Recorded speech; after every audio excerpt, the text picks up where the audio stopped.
Okay, you may be seated.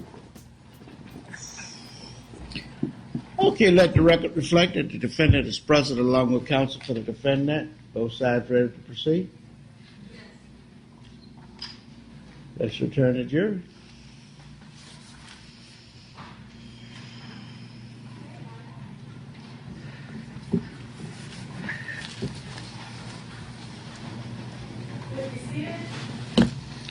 State recognized presence of the jury.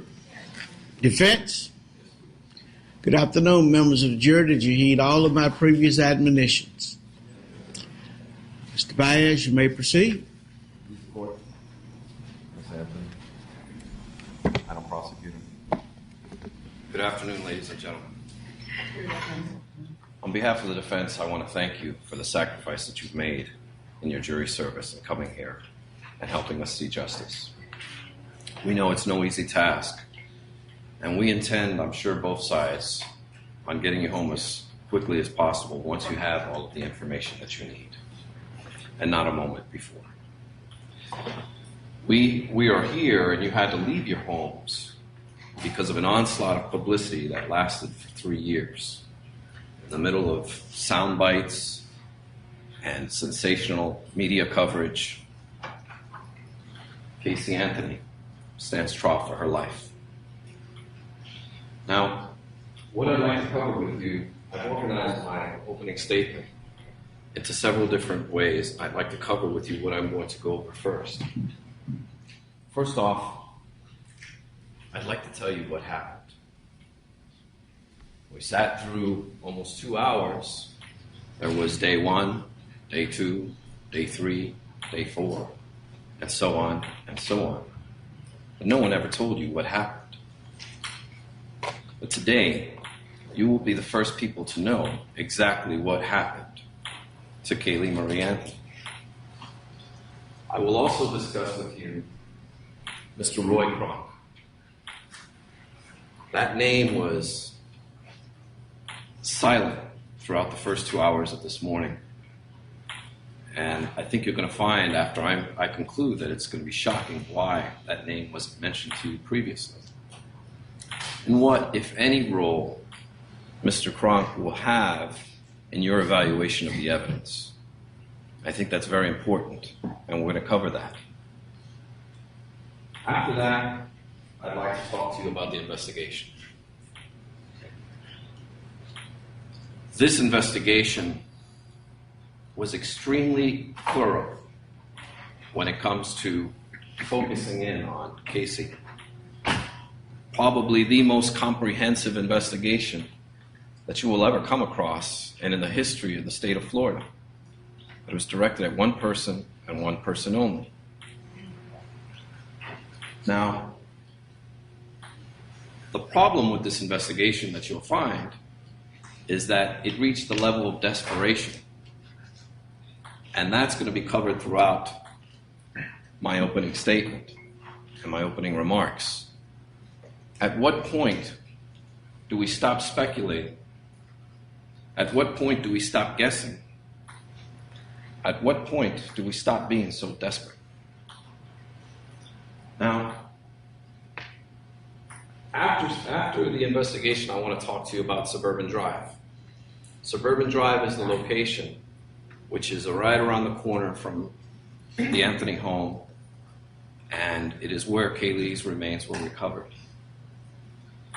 And there are numerous suspicious circumstances surrounding that location, and I want to make sure it's brought to light to you. I want to make sure you all understand what was there, who was there, and for how long. And then after that, I'd like to discuss Miss Anthony's car. Now, as you've noticed from this morning, there was a significant amount of time that had to deal with this car. And the evidence, or the lack of evidence, or the confusion of the evidence that surrounds this car will probably double, if not triple, the length of this trial. And at the end of it, you may find yourselves asking yourselves, after so much time, is that really relevant? Does it answer the question? Does it tell us how Caylee died?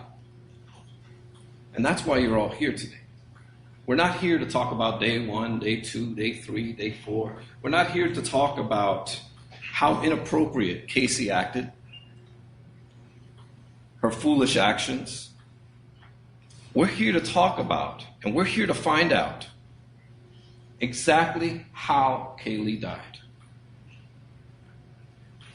And that's the key issue throughout this entire case. You may get distracted by emotion, and you may get distracted by what some might say reaches the level of bizarre.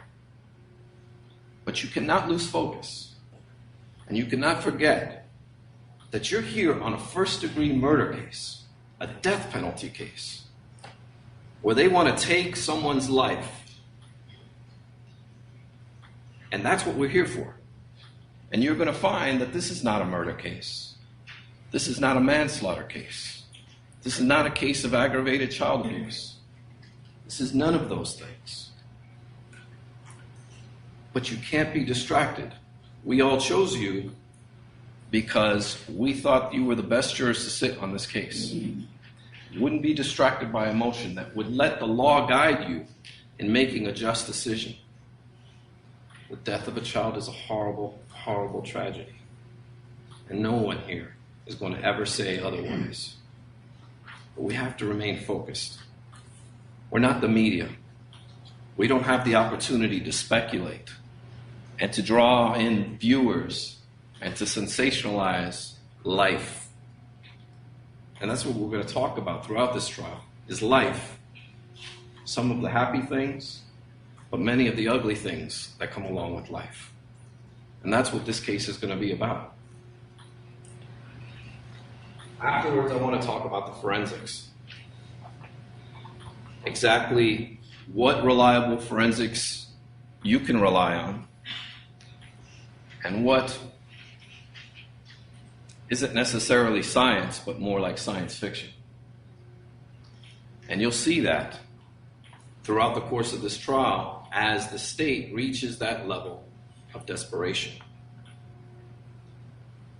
And then I want to conclude with my parting remarks and tell you where I think at the very end of this trial we will end up at. Now, everyone wants to know what happened. How in the world can a mother wait 30 days before ever reporting her child missing? It's insane. It's bizarre. Something's just not right about that. Well, the answer is actually relatively simple. She never was missing. Caylee Anthony died on June 16, 2008, when she drowned in her family's swimming pool. You're going to hear that Caylee loved to swim, and Caylee could get out of the house very easily, and did so on that day. We hear about it every day, or once a week, or once every other week. We hear of a story on the news, or we'll see a little blurb on the newspaper about some poor child who accidentally drowned in the family swimming pool. Well, the reason we're all here is because not of the commonality of this tragedy. Now, unfortunately, it's far too common. In fact, in the state of Florida, it is the number one way that children die, is drowning in swimming pools. But what makes this case different, what makes it unique, what makes the reason we're all standing here today is because not of the commonality, but of the uniqueness of the family that it happened to. You will hear stories about a family that is incredibly dysfunctional. You will hear about ugly things, secret things, things that people don't speak about, things that Casey never spoke about.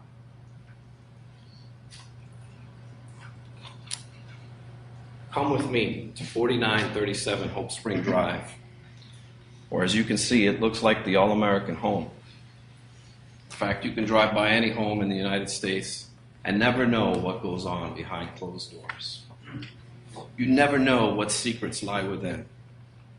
You never know what's going on.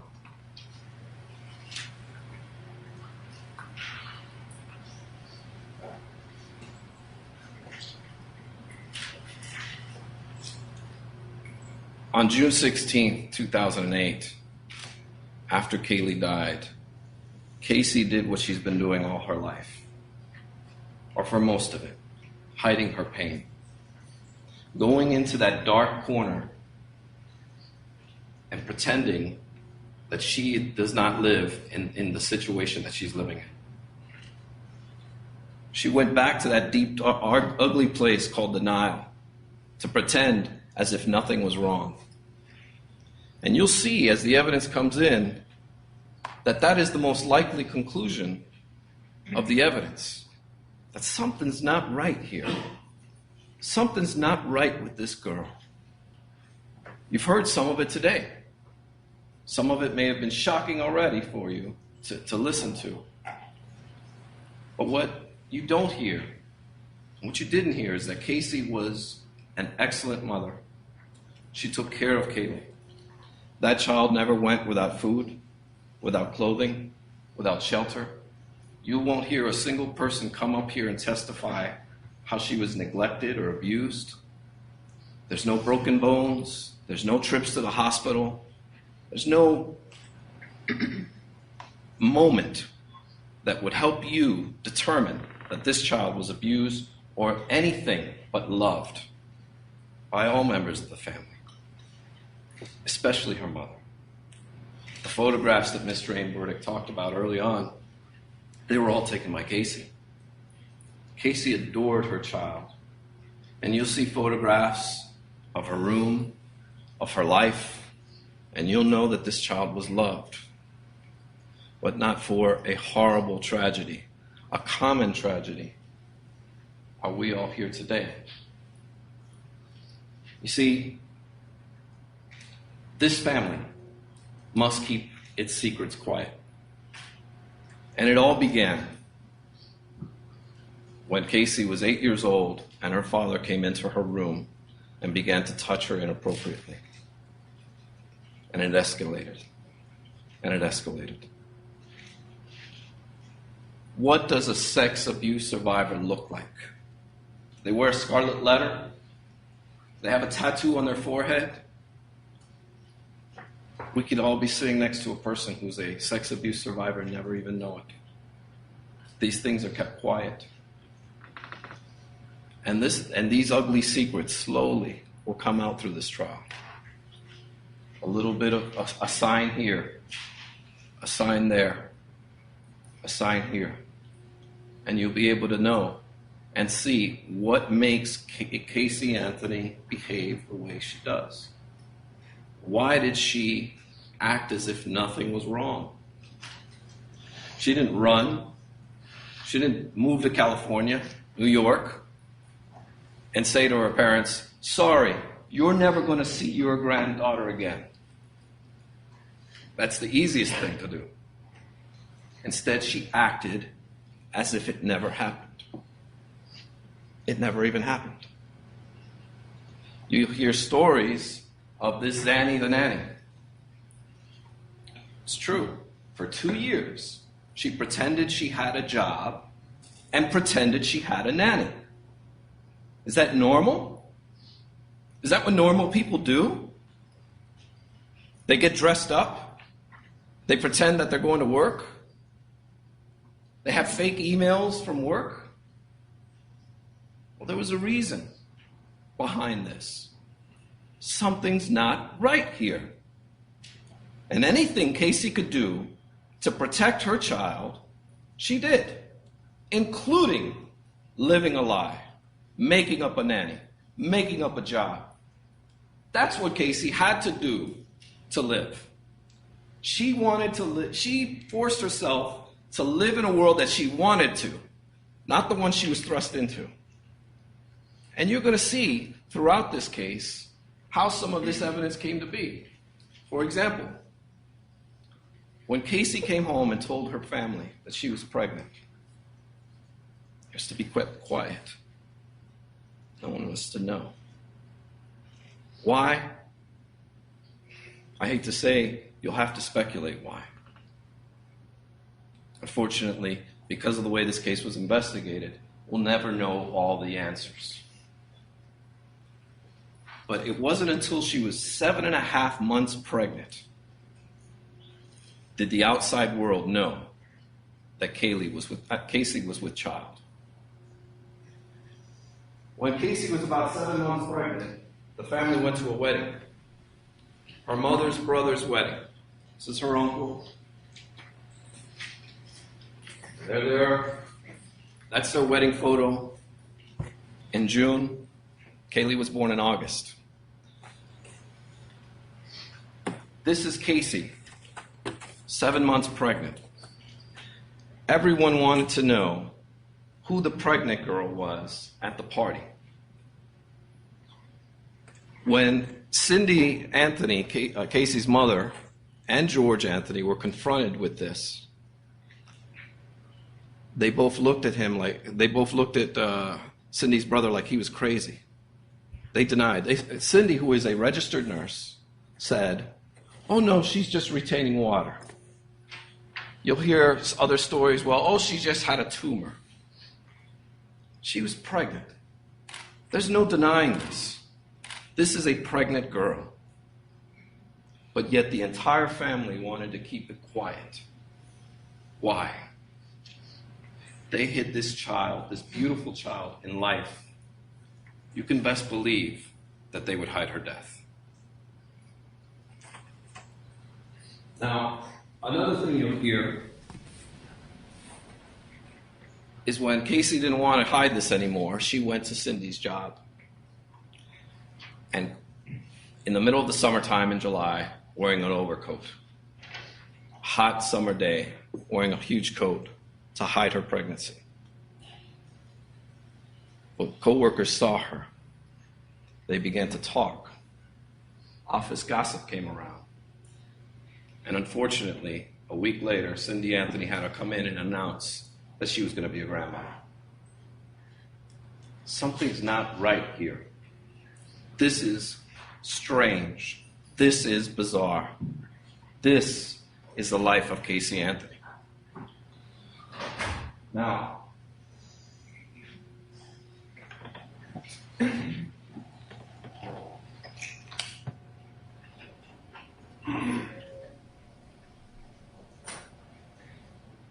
as this case was being investigated, this all came to light. Everyone was aware that they hid this beautiful child like a flower in the attic. They treated this pregnancy as if it never happened. Police got to be a little suspicious, and you'll hear evidence that Casey has a brother, and he too wanted to follow in his father's footsteps. And on certain occasions when he was a teenager, he attempted to also touch his sister, although it didn't go as far. It got so bad that the FBI did a paternity test to see if he was Caylee's father. And when he was confronted with this information, he didn't deny it. He said, "We'll talk about it when the time is right." Well, the time is now. The time is now to try and save his sister's life, but yet these secrets, these family secrets, still remain locked. You're going to hear all kinds of bizarre family behavior that just doesn't make sense. How parents should stand by their child, but instead are throwing them under the bus, making bizarre statements and accusations. And that's what this case is going to be about. You're going to hear all kinds of interesting behavior from all parties, not just Casey. And once you see some of this behavior, you'll realize that the apple doesn't fall very far from the tree. We are what we are because of who brought us into this world and how we were raised. Casey was raised to lie. This child, who at 8 years old, learned to lie immediately. She could be 13 years old, have her father's penis in her mouth, and then go to school and play with the other kids as if nothing ever happened. Nothing's wrong.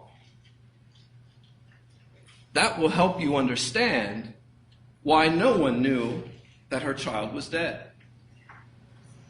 That's the most important thing you must keep in the back of your mind, is that sex abuse does things to us. It changes you. Some people are fortunate to live with it. Others are not. And in this sad tragedy, it had to happen to Casey.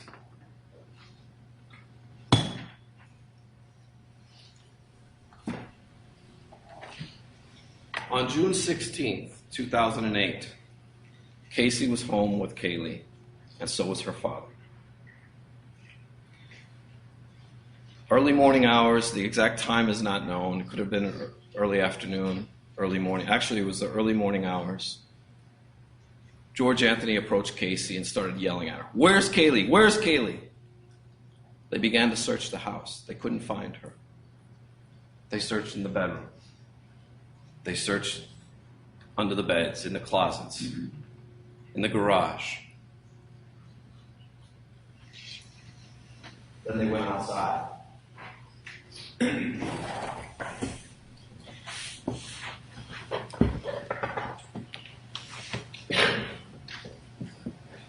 This is a mock-up of the Anthony home, where you'll see they both came outside. Casey came around to the left of the house. George went that way towards the pool. They have an above-ground pool with a ladder.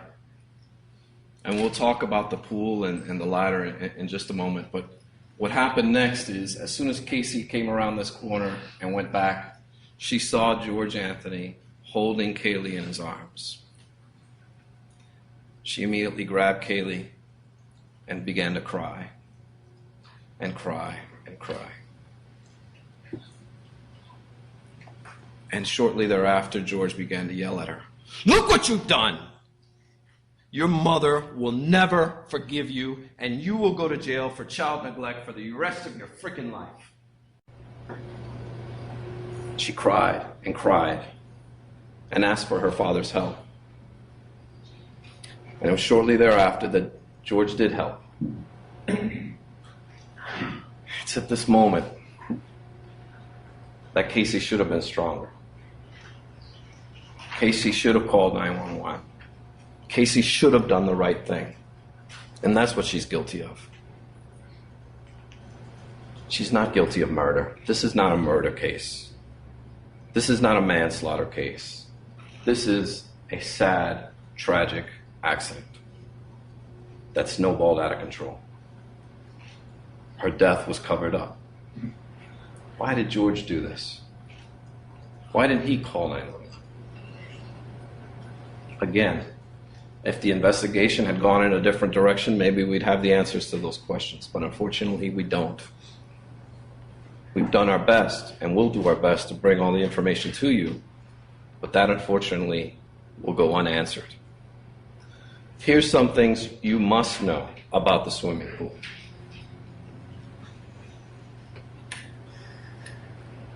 Cindy Anthony will testify that on June 15th, as Ms. Drain-Burdick mentioned, Cindy Anthony and Caylee went swimming. That was Father's Day. They went swimming until the early evening hours, late afternoon hours. They have a ladder that is on the pool, which they will both tell you they were religious about making sure the ladder was down so Caylee wouldn't get up. They were religious about it. But unfortunately, did Cindy leave the ladder up? Did Cindy forget?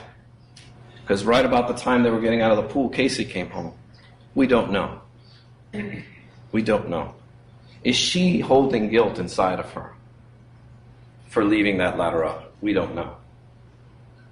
Again, if the investigation had gone in another direction, we might know.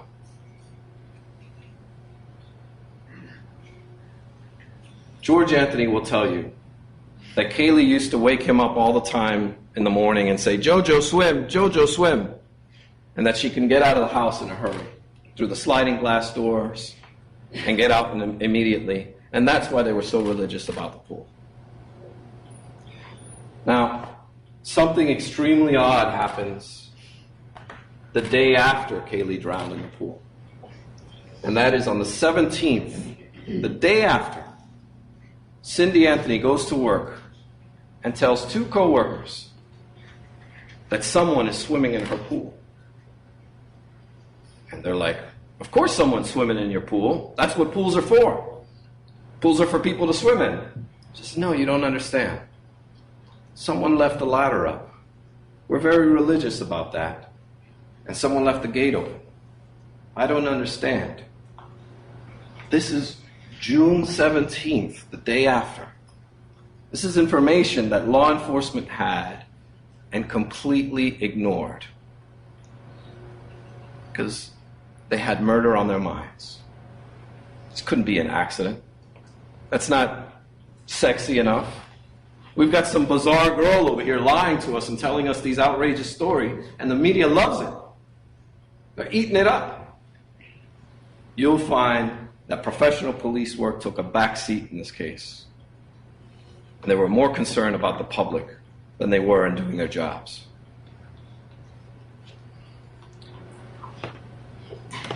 The 15th of July, Caylee's reported missing. And immediately, within 24 hours, Cindy Anthony tells Detective Melich, who's the lead detective in this case, about the ladder incident. And it goes ignored. There's no follow-up. No questions asked. No information gathered. No forensics. Nothing. It's ignored. They're more concerned with the transport, the alleged transport of the car, than they are of what actually happened. This is a tragedy that snowballed out of control. And they didn't care.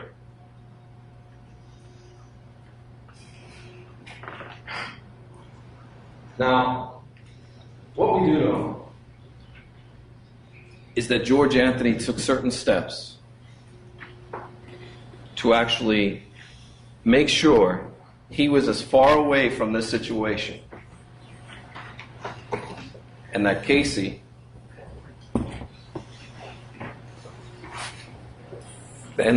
would end up taking the blame for this. Why? Well, if Caylee comes forward and is lying her butt off, who's going to believe a liar? Especially if they cry sexual abuse. So you'll see evidence, conclusive evidence, that he took actual steps to throw his very own daughter under the bus just to protect himself. On June 20th, you heard Ms. Drain Burdick tell you about Caylee running out of gas. Well, what she does do is she does what she always does, and that's go in the shed and take gas from the gas cans. Everybody knew she wasn't working. George Anthony knew she wasn't working. But it's all part of the lie. It's all part of the facade. Nobody cares. So what he does is on the 24th of June, 9 days after Caylee drowns, he reports gas cans missing. He calls the police. Now, this is an ex-detective. Who knows? When you report gas cans stolen, there's no detective that's going to come out and investigate the case because you've got some missing gas cans. You'll ask yourself when you hear this, who would report gas cans missing? Who? Well, the answer is George Anthony will. And the reason why will come to light 6 months later. Caylee's reported missing on the 15th. On the 17th, Detective Wells comes to the house and he asks to look around the backyard. He then searches the shed and asks George, can I take a look inside the shed? No problem. And he doesn't mention anything about this alleged gas can fight that Casey had with George Anthony, where he claims that she wouldn't let him near the trunk, and where, as Mr. Burdick said, here's your fucking gas cans. He doesn't say anything about that, but you will hear from the very first night George Anthony was telling anyone and everyone who would listen, that car smells like a dead body. Something dead was in that car. But he only did it secretly, not around Casey, not around anyone. In fact, he took a special trip to the sheriff's office to make sure he could speak with detectives alone, away from his wife, away from his son, and also so Casey wouldn't hear it. She's already in jail. On the 30th, he tells the FBI about this fight. He doesn't tell Detective Wells on the 17th, or the 18th, 19th, 20th, and so on. He waits for about 2 weeks before ever mentioning these gas cans and mentioning how they were stolen. And the police do what normal police do, and they say, oh, wait a minute. There might be some evidence on them gas cans. So they take the gas cans. And this is a photograph that they took on August 1st of 2008 when they confiscated these gas cans. If you notice the duct tape that's there, the unique brand of duct tape that Mr. Burdick mentioned is right on there. We've all seen duct tape, but it's very rare when you see duct tape with a logo on it. And this duct tape has a unique logo of the company right on it. And that's what makes it so distinguishable. And you will find that when Caylee's remains are found, there was duct tape with the remains. 3 pieces of duct tape with the same brand. And is it a coincidence that the only place in the house, not on the pipes, not in the garage, not on some other, on some kind of repairs that may have been done in the house, the only place in the entire house that this duct tape is on this gas can. Just a couple of inches. But it's on this gas can that was coincidentally reported missing. Is that a coincidence? Or something more, or is there more to the story here? Well, on August 1st, right around this weekend, August 1st, August 2nd, George Anthony is at a Publix passing out flyers of his missing granddaughter that he knows is dead. He's passing out flyers and asking for donations, but a news crew is filming him. In fact, 2 different news crews are there, and he interviews with them. And right behind the donation jar is a roll of duct tape. The duct tape hidden right behind the donation jar. Mind you, this is first week of August. Casey has been in jail for 2 weeks. All you have to do is follow the duct tape, and it will point to you who put Caylee's remains where they ultimately ended up. Or maybe not. And that I'll get into in a moment. Mr. Burdick told you that the only one who had access to this duct tape was Caylee Anthony. Well, that's not true. That's not true at all. Picture tells 1,000 words. He was at that command center.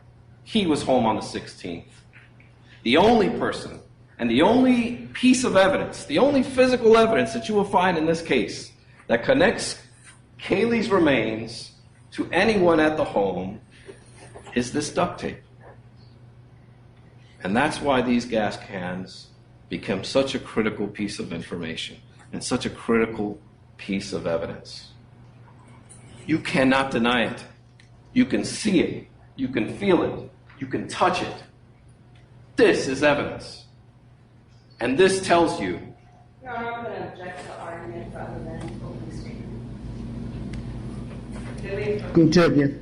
Thank you, Judge. And this will lead you to the answers that you need.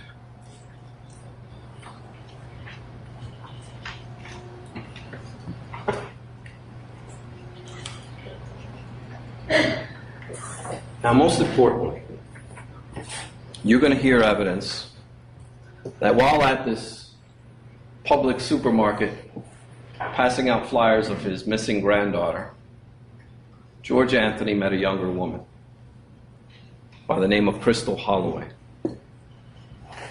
They became close. They started dating, or they had an affair, whatever you want to call it. He then began going to her house and visiting her. And on one day, before Caylee's remains were found, her name is Crystal Holloway. Here's a photo of her. And they began to carry on this relationship. This is the woman in the circle looking over at George at Caylee's memorial is Crystal Holloway. Right around that time, George Anthony sent her this text.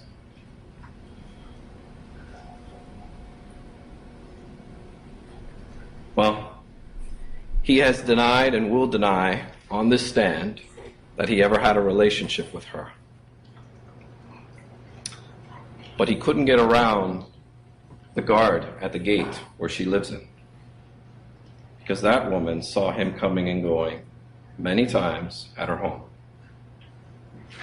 And Crystal Holloway will tell you that one day they had a conversation, her and George Anthony. And George began to break down and cry. And she asked him, what happened to Caylee?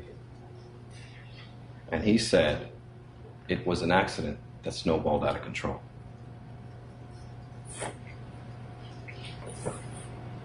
This is before Caylee was ever found. This is while he is out passing out flyers asking for donations to help find his missing granddaughter.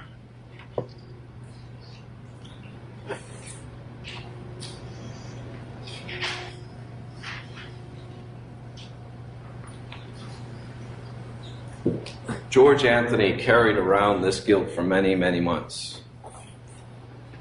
It got to its breaking point on January 22nd of 2009 when he decided to try and take his own life. Fortunately, he was unsuccessful and the police found him. And we never got the answer in his suicide note. Again, a lot of insinuations, a lot of roundabout talk, but no direct answers. No concrete answers as to why he has all of this evidence, all of this information, and isn't telling anyone.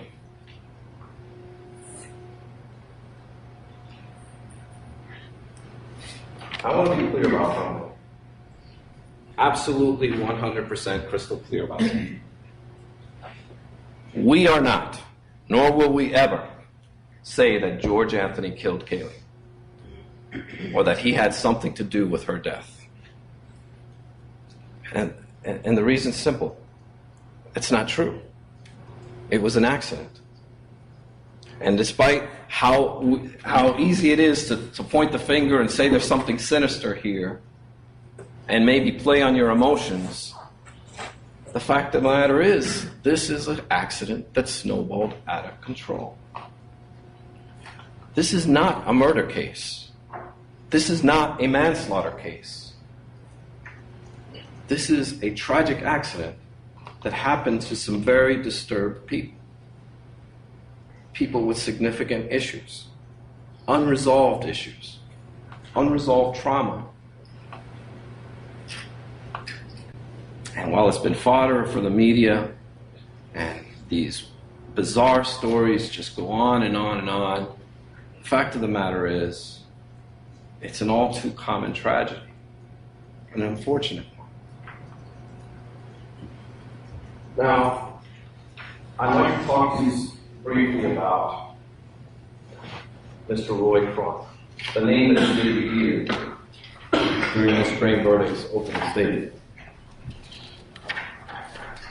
Mr. Kronk is the person who found Caylee's remains off of Suburban Drive.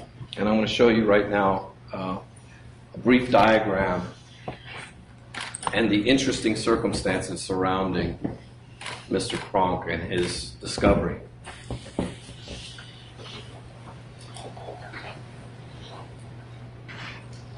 Now, before I start, I want to tell you that Mr. Kronk, and again, we are not saying Mr. Kronk had anything to do with Caylee's death, but Mr. Kronk is a morally bankrupt individual who actually took Caylee's body and hid her.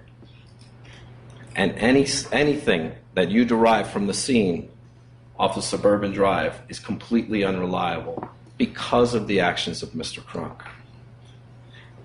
There was a $225,000 reward in this case, but it was for a live Caylee. Mr. Kronk didn't read the fine print, and he thought he had himself a lottery ticket. Let me tell you and show you how Caylee was recovered. First of all, the Anthonys live on 4937 Hope Spring Drive. Right down the block, around the corner, there's a wooded area. What's unique about this is it's the closest wooded area to the home. And it is the absolute first place anyone would look for a missing child. The first search party should have been and was probably there. Caylee Anthony was found within 20 feet off the side of the road. She wasn't found in the woods. She was found off the side of the road and was missing for 6 months. Let me give you an example of just how far that is, actually, Mr. Tyler.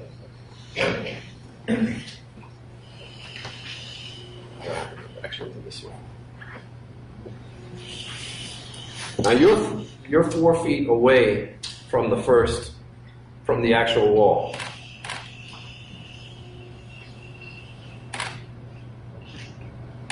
This is how far Caylee was from the street, from where you're sitting.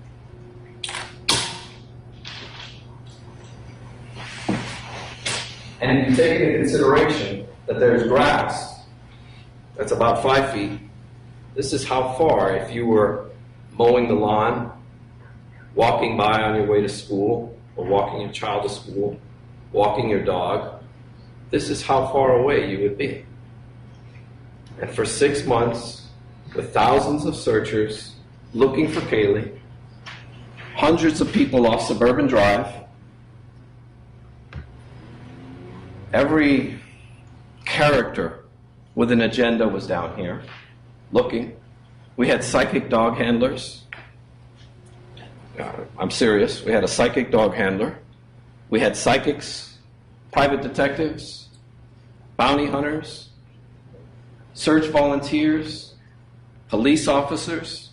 In fact, in October, there was 2 people called 911 because they heard of a screaming child in the woods.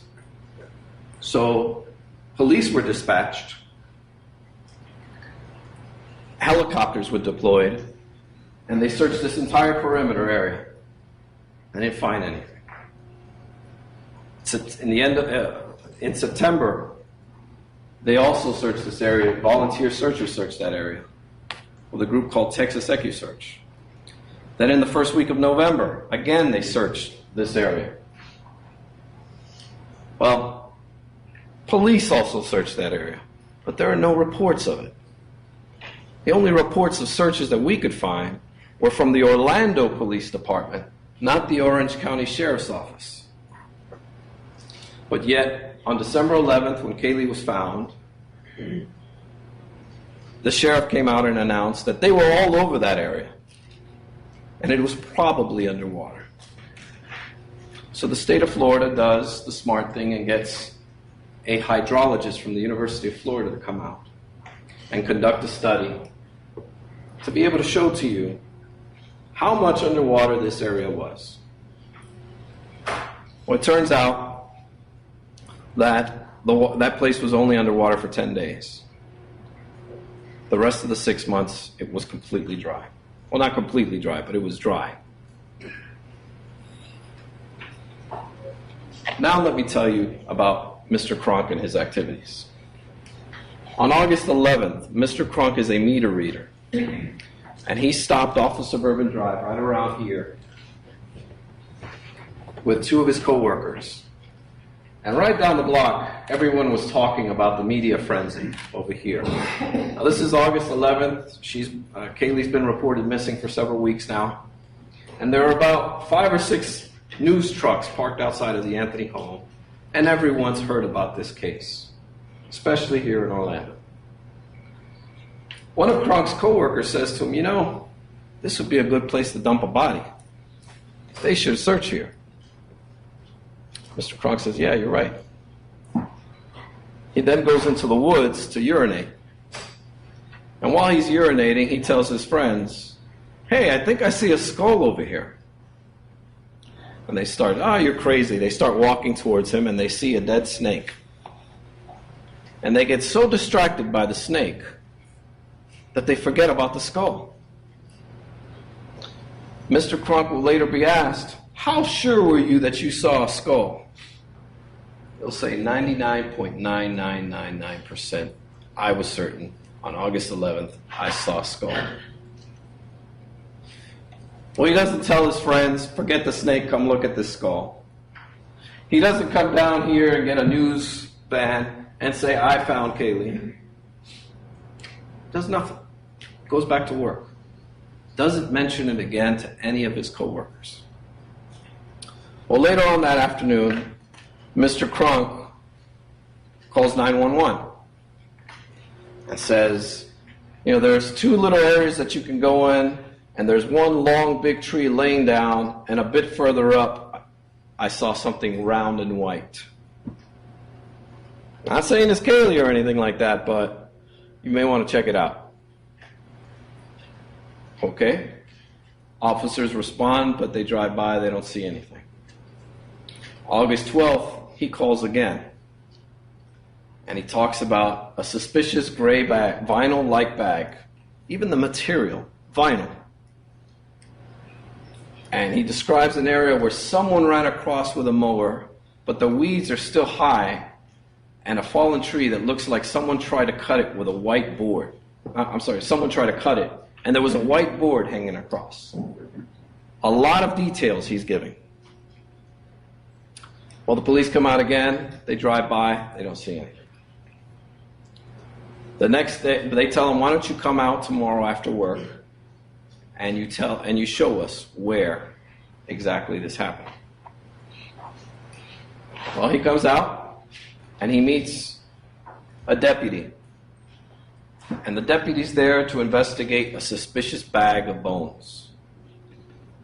For some reason, it's not a skull anymore. It's a bag. The skull found its way into the bag. Deputy Kane arrives, and I'm going to go into a little bit more detail about what Deputy Kane said, but he doesn't find anything. Doesn't find the bag of bones. Doesn't find anything. September goes by. October goes by. November goes by. Mr. Cronk has the route of the Anthony home again. About a week later, he calls his son up. He has an estranged son that's in the Coast Guard. And his son will come here and testify and tell you, my dad called me and told me, I found Caylee's remains. Watch for me on TV because I want to be rich and famous. This is almost a month before he finds Caylee's remains. December 10th, Mr. Kronk, his car breaks down and he has a bill of $1,084. This is significant because he's broke. It's time to cash in his lottery ticket. December 11th, the very next day, he has the route again. As luck would have it, he has to urinate and goes into the same wooded area and finds Caylee's remains.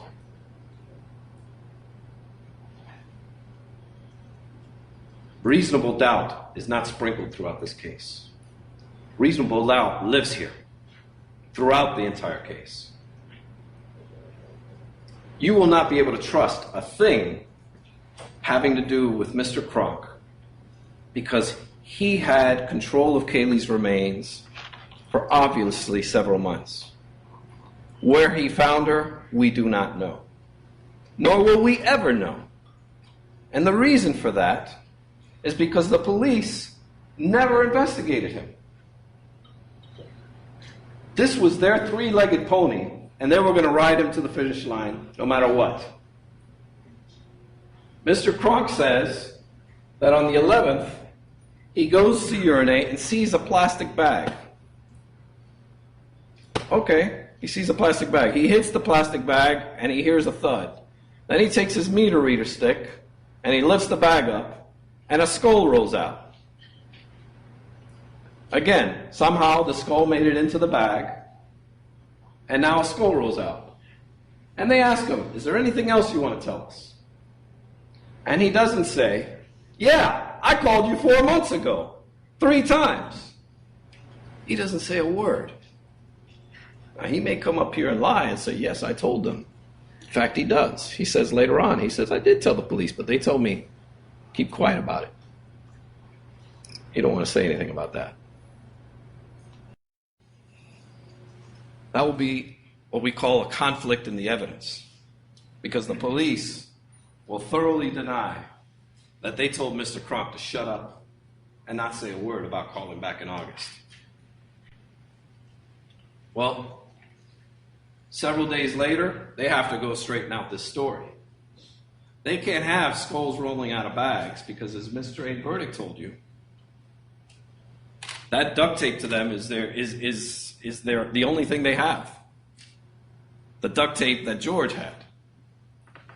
They can't have a skull because the mandible, where she was placed, was directly underneath in the proper anatomical position.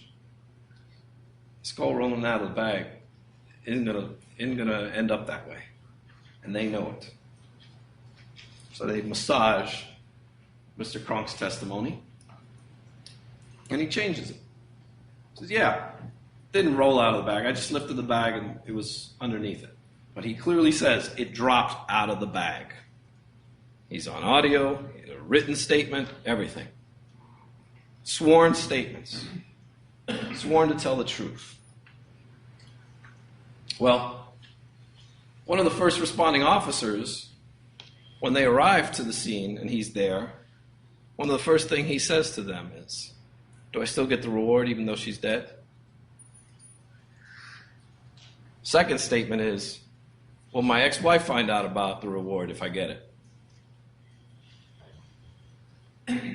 Mr. Kronk's boss will come and testify that when he arrived on the scene on December 11th, Roy Kronk was leaning against his truck, smoking a cigarette. And he turns to him and he says, "Alex, I just won the lottery."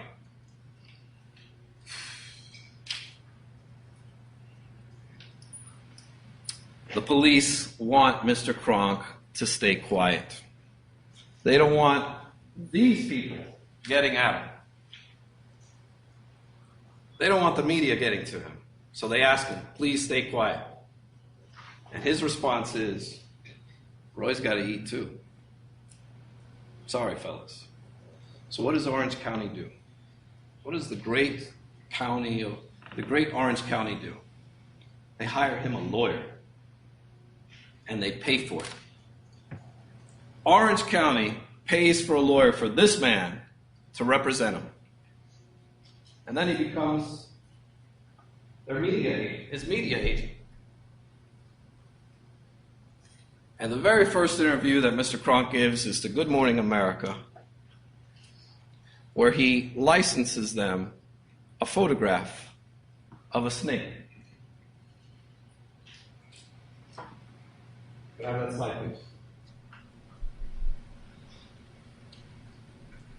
In exchange for this snake photograph, $15,000 and an exclusive interview with Mr. Roy Cronk, the man who found Caylee's remains. Well, he gets his reward. He gets his interview. He becomes famous. But there's one thing's for certain. You can't ignore any of this. At all. In fact, one of the call from August 12th ended up landing on a detective's desk sometime around late August. And it ended up in front of a detective named Gerald White. And Gerald White will come in and tell you that once he got the tip, he went to the lead detective, Yuri Melich, and he asked him about this tip. Detective Melich looked at it and said, that area's been searched already. But yet we don't have any records of any police searches. But you're going to hear numerous people saying the police searched there. You're going to hear witnesses come and testify that they were trespassed, told to get out of that area because that area had been searched many times. Where was she? What did Cronk do with her? Why did he place her there that way?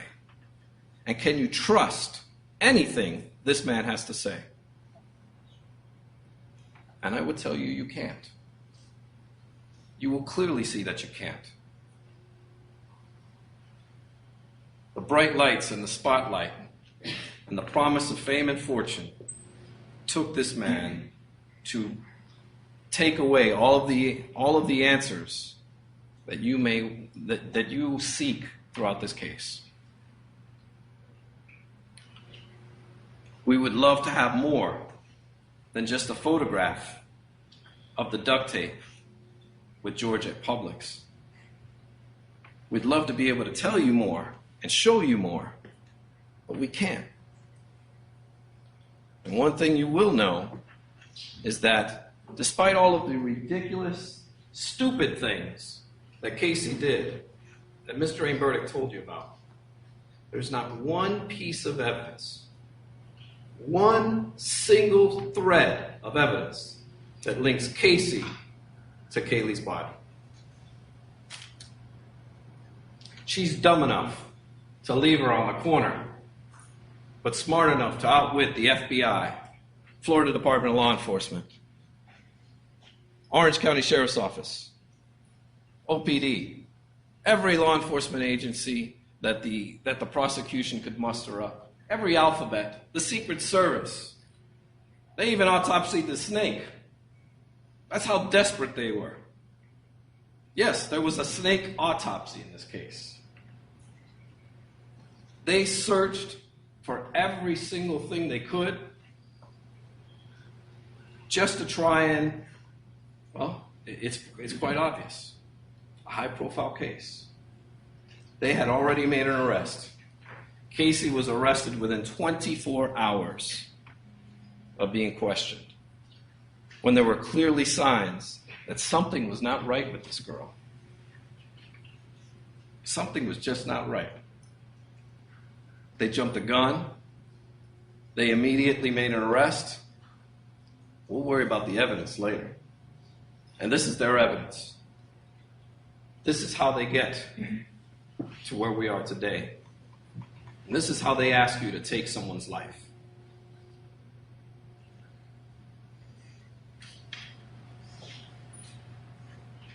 As I mentioned, they don't even investigate Roy Cronk. They took everyone's phone records in this case, and they never asked for Mr. Cronk's phone records. We filed a motion to try and get him, and he objected. He didn't want anyone looking at his phone records or his cell tower information to determine where he was during these months. And the police didn't want to go looking for it either. They weren't about to do that. They didn't confiscate his computer. We took his deposition. We asked him, can you turn over your computer to the police? We'll think about it. They did nothing to investigate this man. We found his son. We did. We went searching for him. And we found his son, who told us, my dad called me. They didn't go finding his son. My dad told me, watch, I'm going to be rich and famous. They didn't want looking, and you're going to notice that throughout this case. There's certain questions they don't want answered. And they're not going to go looking for them. But they'll line up to sit here and tell you about Caylee Anthony and her bad behavior, her inappropriateness. She's not acting right. And that's what this case is about. She didn't act right. They don't ask why she didn't act right. Only that day 1, you heard it, day 2, day 3, day 4. It takes an elegant prosecutor to come up and do these things and get you emotionally riled up. But there's still no answers. The swimming pool incidents, the witnesses, the independent witnesses that will come and tell you about this. There's no getting around them. No getting around them. These are people with no axe to grind.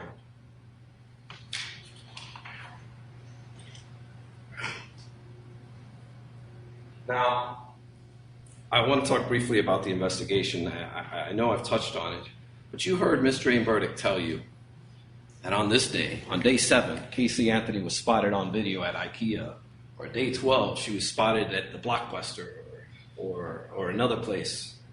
Day 13, she's at Applebee's. Well, they sure did. They sure did do a thorough investigation on her. But yet they still can't come up with the evidence.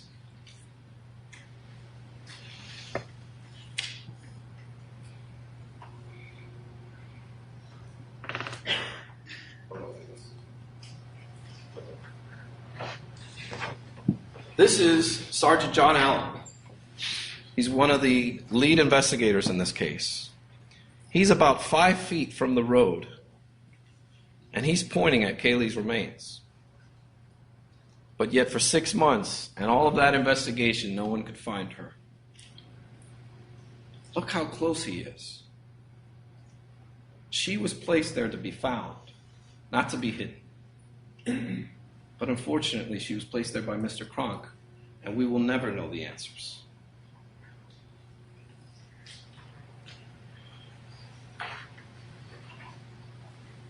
Now I'd like to talk about the car.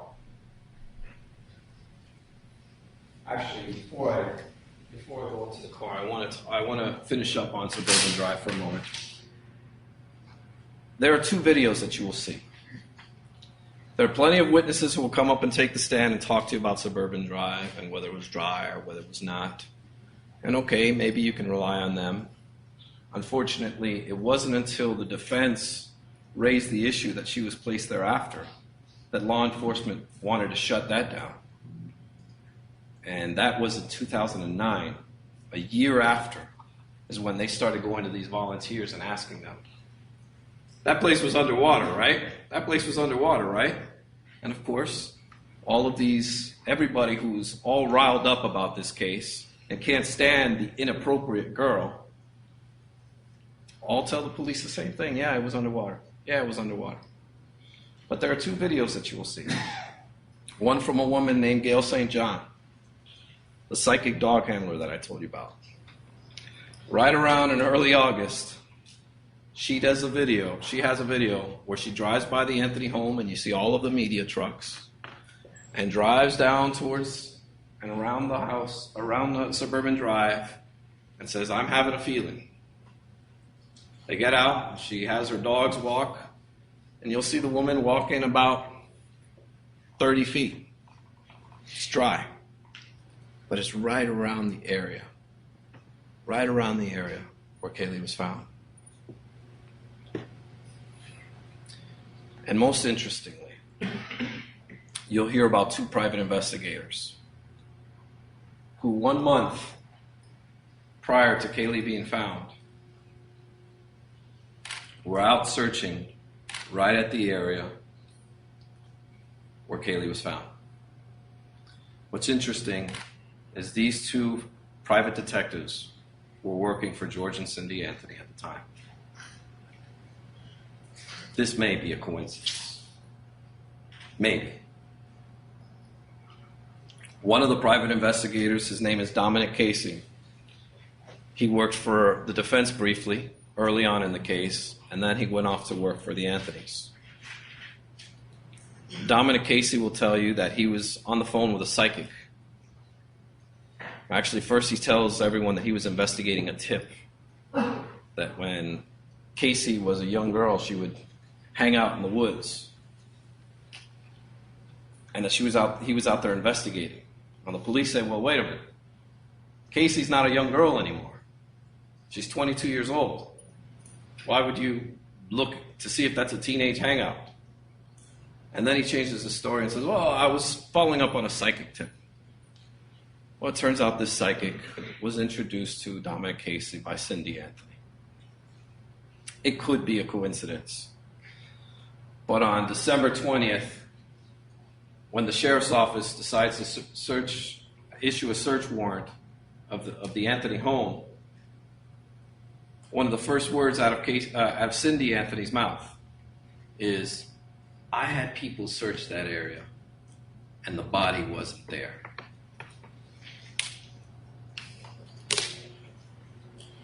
That video, you will clearly see the water, the area is dry.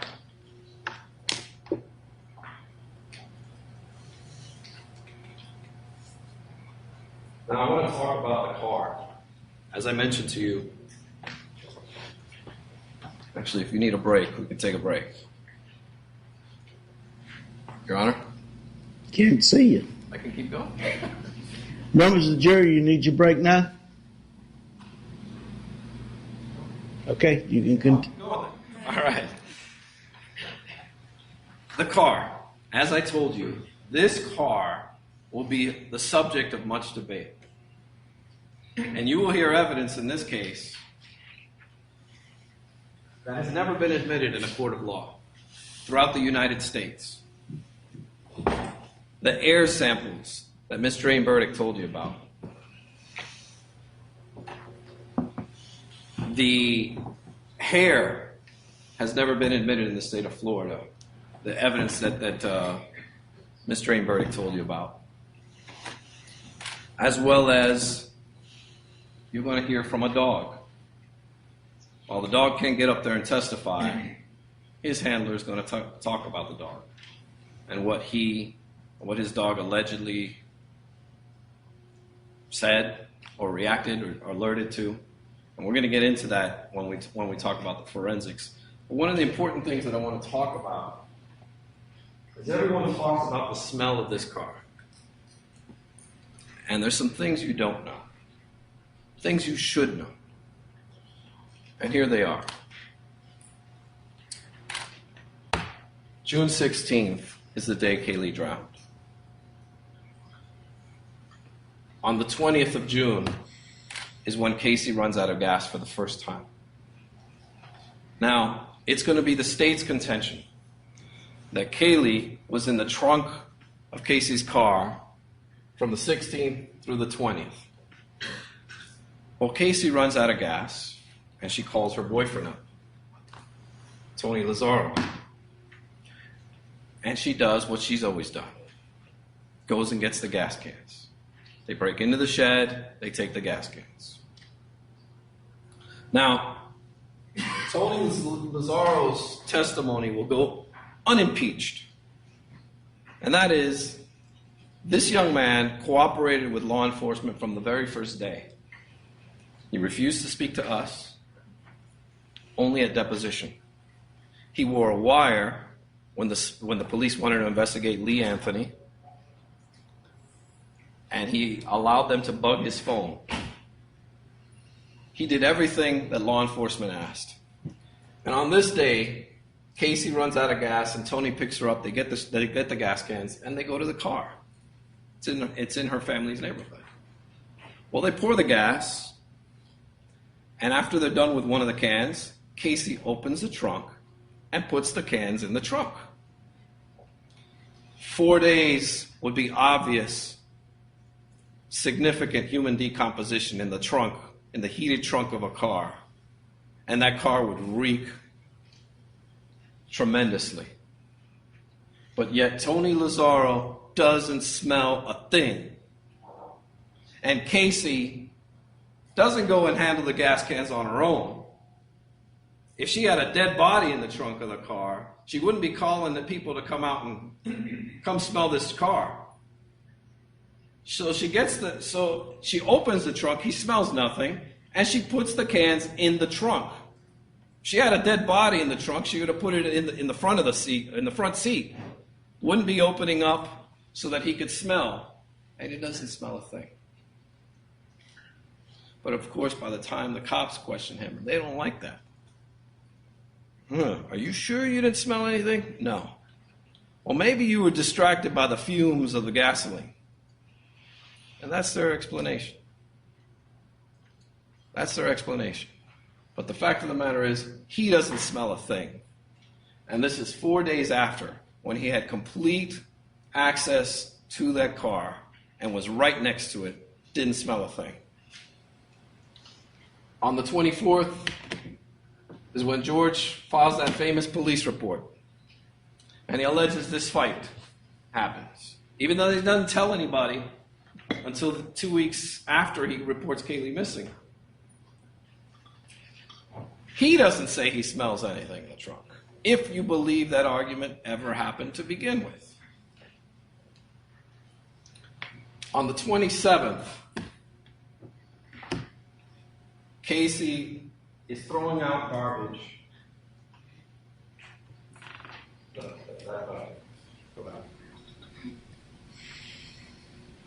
This is a picture of Tony Lazzaro's apartment complex.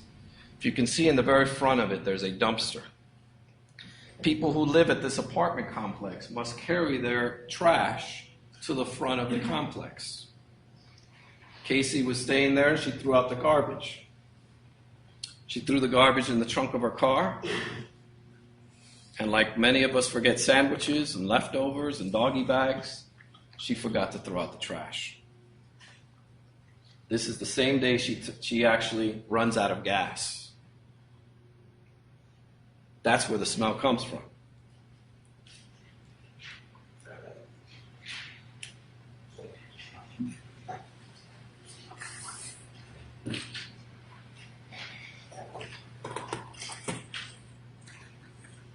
This is the garbage from the trunk of the car. It's wet, sticky. And what do the police do when they're done with it? They take it into an air room and they dry it out. So it can't, and you will see, once it dries out, the smell goes away. And there's absolutely nothing that can be done to independently test or verify anything from this garbage. It's destroyed evidence. It's intentionally aired out. But this was in the trunk of the car for close to almost 3 weeks. The car is towed on the 30th. The tow truck driver doesn't smell anything. The tow yard company has to wait 4 days before they send out a notice. Your car is here. We have your car. Come get it if you want it. That would have been the 4th or the 5th of July. The Anthony family should have gotten that notice around the 7th or the 8th. Well, they don't go pick up the car until the 15th. George doesn't pick up the car until the 15th. Why? Why wait a week? They will tell you they didn't see the notice. But yet that car sat there for almost a week after they had notice. Again, questions we will never be able to answer for you. So Mr. Anthony goes and picks up the car. And one of the very first things he does is he starts telling anyone that will listen, my granddaughter's missing. She's been missing. I haven't seen her for 30 days. I found my daughter, but I haven't found my granddaughter. And then he walks up to this car and asks for a witness to open the trunk. And as Ms. Burdick said, he'll come up here and say, oh, please don't let this be my Caylee. And he will say, like he told detectives on numerous occasions, that he smelled a dead body in the trunk of that car. And it's a smell you never forget. Once you smell it, you never forget it. Of course, he's never, nor has anyone else in this case, had trash in the trunk of a car for 3 weeks in the Florida hot sun, so we don't know how to compare it to. But he is certain that what he smelled was a dead body. And what does he do? He doesn't pick up the phone and call Casey. Are you okay? Honey, are you okay? Where's Caylee? Is she okay? He's a detective, an ex-police detective. He knows he's smelling a dead body, and this is a possible crime scene. And what does he do? He gets in the car and wants to drive it home. And then he goes to work, making 0 attempts after not seeing his granddaughter for 30 days, and all of these day 1, day 2, day 3, day 4 suspicious activities that Mr. Burdick told you about, doesn't do a thing. He wants to distance himself. Stay away. Have nothing to do with this. What's interesting to you, that you should also note, ladies and gentlemen, is he also had access to this car. He shows up to pick up the car with none other than the gas cans. How'd he know that car was out of gas? He's going to tell you he hadn't spoken to Casey in over 2 or 3 weeks, and that they found out through the notice that the car was there. How'd he know to show up with gas cans? Well, he's going to tell you it was a lucky guess. Why doesn't he call the police? Why doesn't he call Casey to find out if she's all right? Or Caylee to find out if Kaylee's all right? He doesn't do any of that because he knows. He knows exactly what happened and how it happened and when it happened. Questions that nothing the state will present to you will be able to answer. But he knows all the answers and doesn't say a word.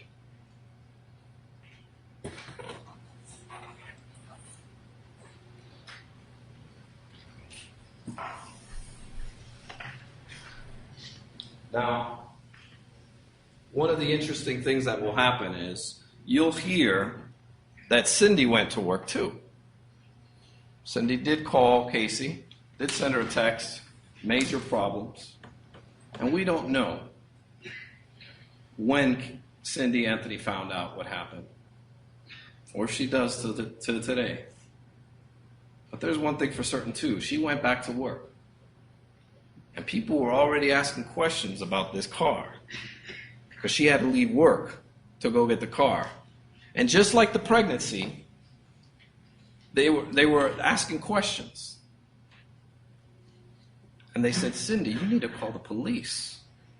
And Cindy says, no, I'll call Casey later. I'll deal with it later. So what does she do? She goes back to her desk and starts to work. It's not until one of the co-workers get the supervisor and make Cindy go home that she has to now confront reality. Just like the pregnancy, you're faced with reality. You heard what Mr. Burdick said about Casey. She's walking down Universal Studios. Oh, come here. This is my office over here. Let me walk down this way. And then faces reality. Well, this is the way she was raised. And think about that for a second. She takes law enforcement down this path, down to an office that doesn't exist. This is how this family lives. This is how Casey learned to deal with her problems. And now Cindy has to deal with this problem. So Cindy calls and finds Amy Heisinger and confronts Casey. Casey doesn't know what to say. So you hear her blame the babysitter that doesn't exist, that everybody knows doesn't exist. Or do they?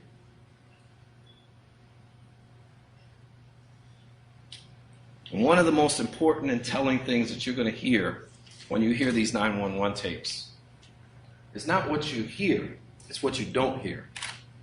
There's going to be a time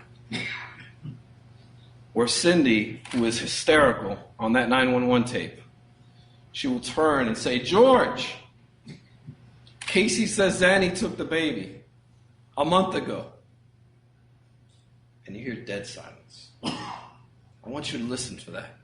When you hear that 911 tape and you hear Caylee Anthony hysterical, and when she turns to George and says, "The baby's missing," he doesn't say a word. He doesn't say, "What? What do you mean she's missing? Who has her? Let's go get her." Nothing. Doesn't say a word. And that's because he knows where she's at. He knows what happened. This is no surprise, but he will distance himself from it. And in fact, in one sworn statement, he says he wasn't even there when Cindy called 911. He keeps wanting to say, "I was at work. I was at work. I don't have any part of this. I'm just George. Just your average grandfather." Casey's the wild one. Casey's the one with all the stories. He's saying this while he's with his mistress who's paying him money and he's pretending he's working. And that you're going to hear. Crystal Holloway gave him money so he could pretend he was working. Cindy thought he was working. But you're only here about Casey's fake job, not about George's fake job.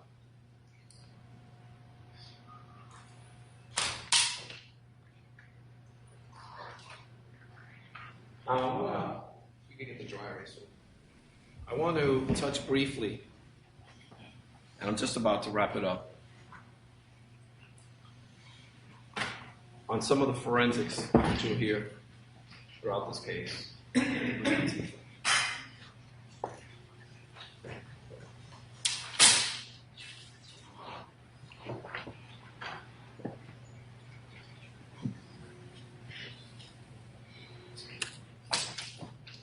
You're going to hear about the car evidence and a possible hair. One hair. But what Ms. Drain-Burdick didn't tell you is the FBI lab analyst was telling everyone, and she'll probably come and tell you too, that she can't say for certain that that hair came from a dead body. In fact, she sent out a request asking to find more hairs. And they did. We hired Dr. Henry Lee, one of the world's greatest forensic scientists, to go in and search that car. And he found 17 different hairs, 17 more hairs. And before you start wondering what is Caylee's hair doing in there, in the trunk of the car, well, Casey's hair, other people's hair was in the trunk of the car. We often shed hairs very easily. None of them, absolutely none of the other hairs, I think there was a total of 27 that ended up being inspected, had what they call the banding, the discoloration. This was a problem for them. So when we went and took the depositions of the analyst, they got a bright idea. they decided to conduct a study. After we took their deposition, they realized that they had something that was not validated, so they did a study of live hairs in trunks, in water. It's exposed to all different elements. And they found they had a couple of what's called blind examinations that showed that there were some characteristics shown from live hairs. This is very questionable. And you will hear that it is rarely, if ever, done on one single hair, this type of analysis, because you need more. You need to be able to be certain. And this hair means nothing. You'll hear about, again with the car, this dog. Well, this dog is retired. No longer works for the police department. But what Miss Drain Burdick didn't tell you, she told you about the backyard, how they came out, the dog alerted, and how they dug there. But she didn't tell you they came back the next day, and the dog didn't alert. There are things called false positives, handler bias that you're going to hear about. And it's interesting that the dog, at the very same exact spot, wouldn't alert the next day. You'll hear that when this dog went around the car, he broke every rule in the book. He didn't do a proper lineup. There should be multiple vehicles. The police officer should not know which is the suspect vehicle.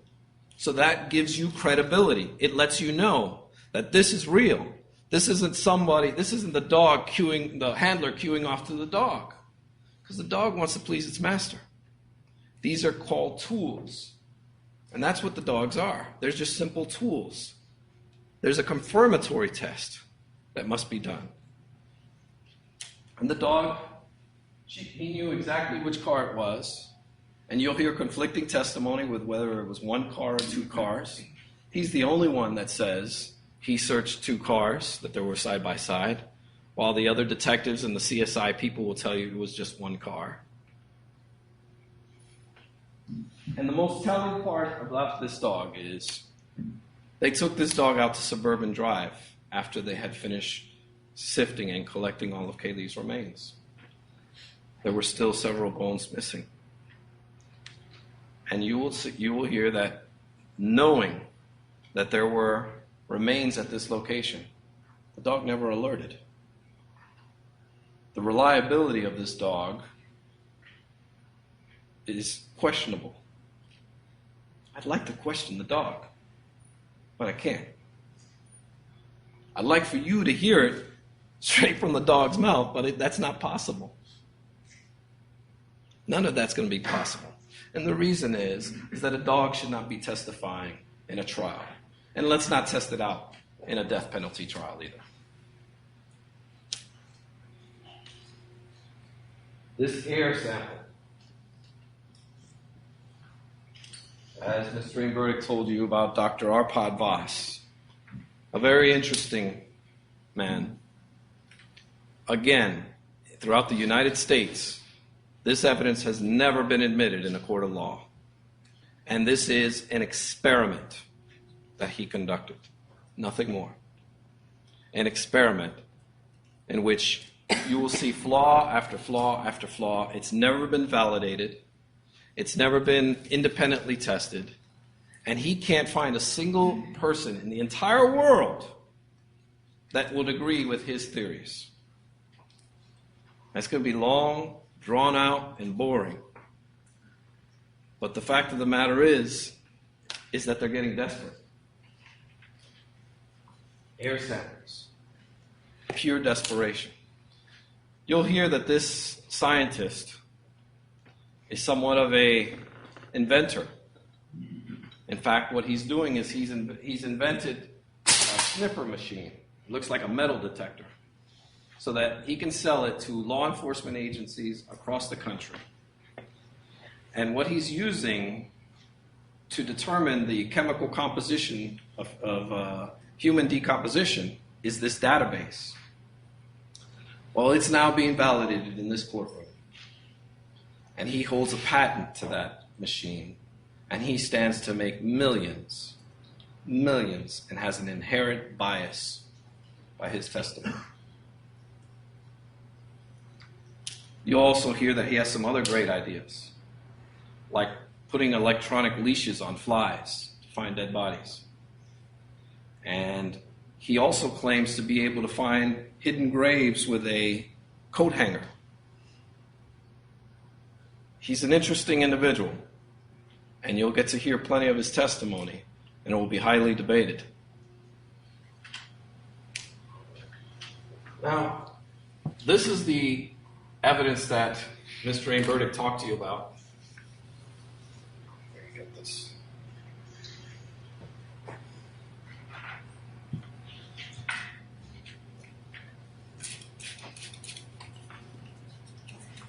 But I want to tell you some of the things she forgot to tell you about. Remember what I told you, they spared no expense on trying to investigate Caylee.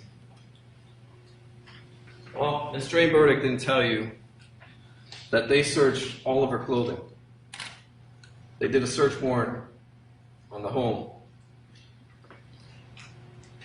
And they took every piece of clothing that Caylee had in her closet, and they searched and they did the blue light to see if there was any blood or any suspicious stains. All came back negative.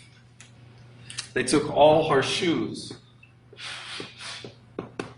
every pair of shoes that she owned, and they tested them for soil samples to see if they matched Suburban Drive. Negative. They took textile fibers.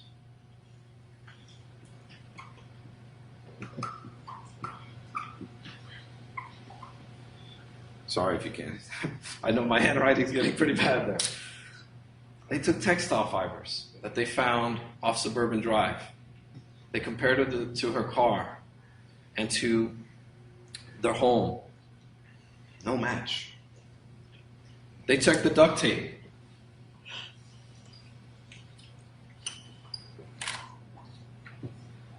The duct tape had no fingerprints. They ran every kind of fingerprinting exam you can. No fingerprints on the duct tape. One of the easiest ways of being able to lift fingerprints is off of duct tape.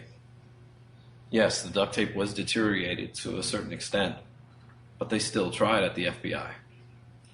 They also searched the duct tape for DNA. No DNA of either Caylee or Caylee.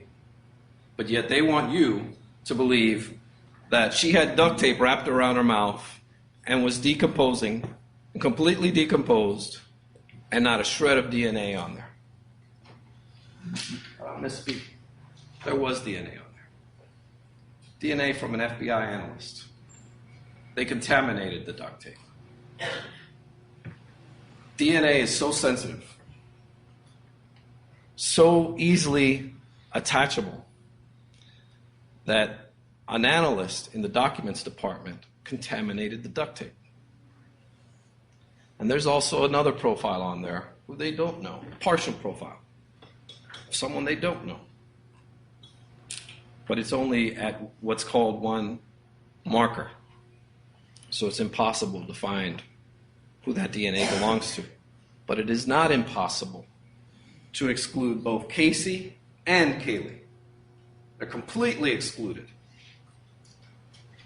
There's usually what we call 13 different markers where they test DNA. And unfortunately, this is one, only one. Could be contamination or could not be. But there's one thing for certain. There's no forensic evidence that ties Caylee to this. Again, she's too stupid to, she's dumb enough to leave the body off the side of the road, but yet smart enough to leave zero forensic evidence. Something's not right here. Something doesn't make sense. Well, they tested more hairs that they found. They did all kinds of tests. They all came back negative. Negative, negative, negative. The only thing that they are trying so desperately to tie Caylee to is the car.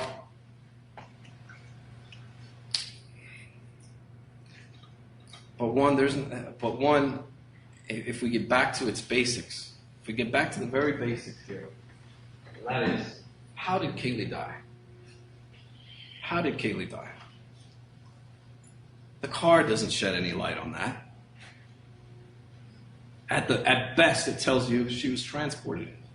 But you'll hear some testimony about a lie that George Anthony told, that Casey was driving her mother's car on one occasion, and that George chased her down the 408, which is a highway here. And they asked him for the toll records. They said, you should have the receipts. He said, oh yeah, I'll get them for you. We didn't get them. The investigators had to go get them. And they found out he lied.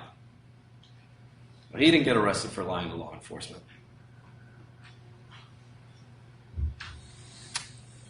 At the end of this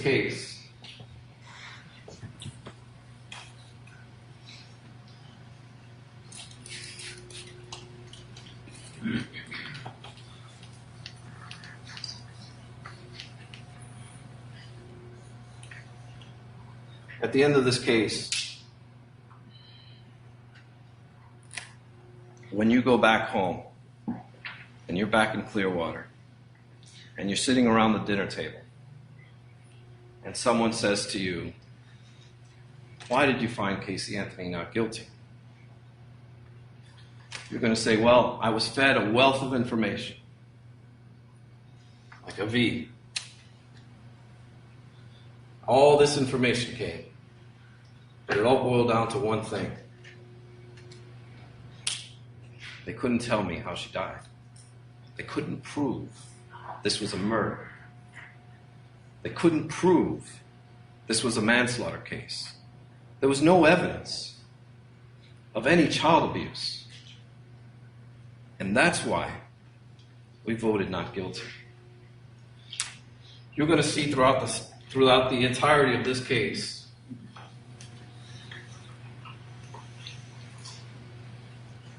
I'm getting desperate here with this marker. That we'll use it for color.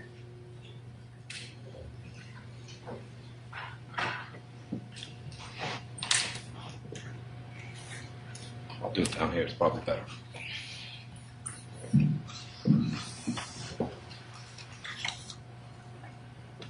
The prosecution. Can we lift this up?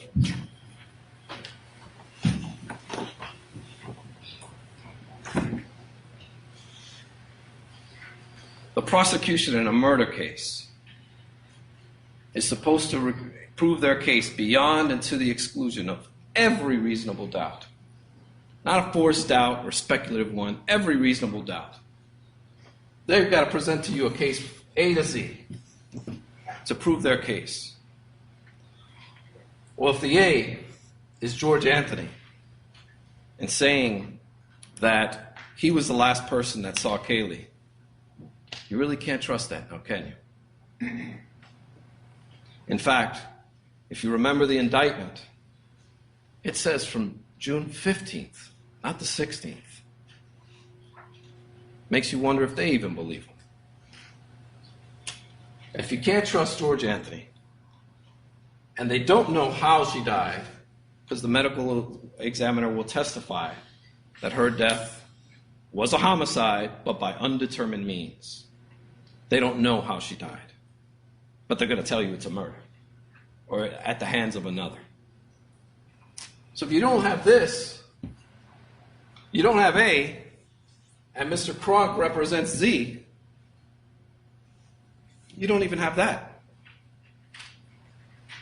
You all swore to uphold the law, to hold the state to its burden.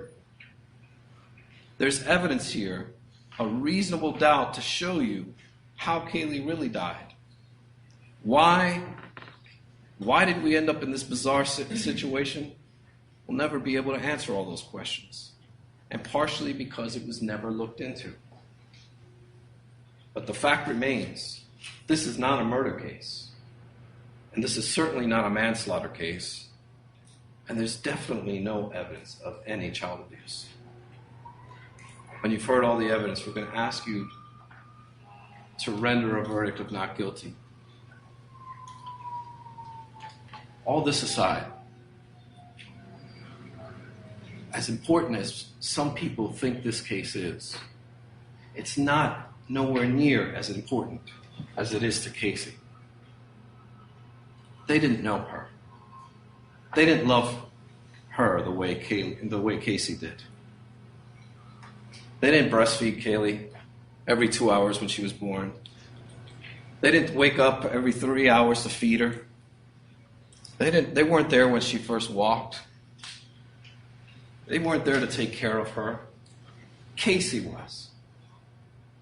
And you can never bring Caylee back for Casey. But you can help end this nightmare by sending her home. I'll ask you all, individually and collectively, to render a verdict of not guilty. Thank you.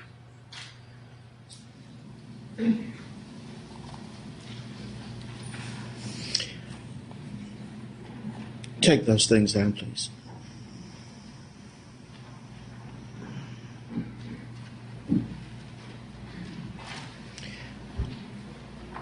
Okay, members of the jury, we'll be in recess to 10 past the hour of 3. We'll be in recess.